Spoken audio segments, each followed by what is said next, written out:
Bonsoir Marine Le Pen. Bonsoir. Merci d'avoir accepté notre invitation. Je voudrais vous poser 3 questions. Lorsque vous êtes arrivé tout à l'heure à l'hôtel Matignon, on a tous vu ce gilet jaune posé derrière le pare-brise de votre voiture. Ça y est, vous êtes gilet jaune, vous avez rejoint le mouvement. Vous n'avez pas le sentiment de récupérer ce mouvement? Vous savez, j'ai été dès la première heure du premier jour un soutien indéfectible des Gilets jaunes.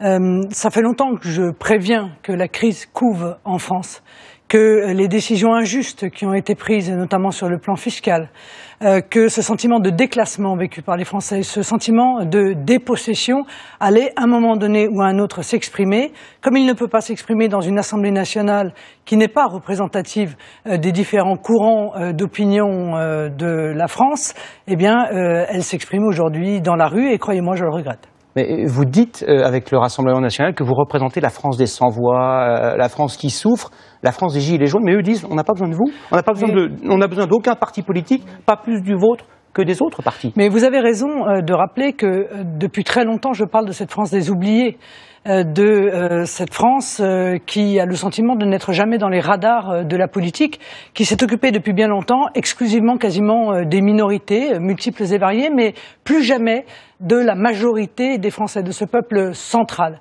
Alors peut-être ai-je le tort d'avoir eu raison trop tôt.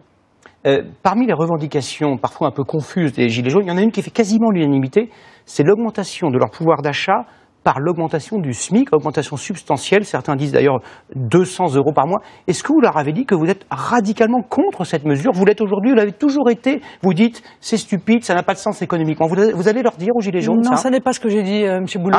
J'ai dit qu'il fallait à tout prix augmenter le salaire, les petits salaires jusqu'à 1 500 €, y compris les retraites d'ailleurs. Sauf que je ne la faisais pas financer par les entreprises, mais je le faisais financer par une contribution sociale à l'importation. Ça a été dans mes propositions en 2012 et également d'ailleurs en 2017. Je maintiens qu'il manque 200 € sur les petits salaires. C'est une évidence. Aujourd'hui, les Français qui sont dans cette situation n'arrivent plus à boucler les fins de mois. Il faut leur apporter une réponse. Juste une demi-question, je n'ai droit qu'à 3 questions. Une demi, demain sans doute Emmanuel Macron et Édouard Philippe vont faire des annonces. Vous avez quelque chose à leur suggérer? Qu'est-ce que vous avez dit à Édouard Philippe? Monsieur le Président de la République, vous êtes le seul aujourd'hui à avoir les clés de la sortie de cette crise politique très grave et des violences qui en ont été la conséquence.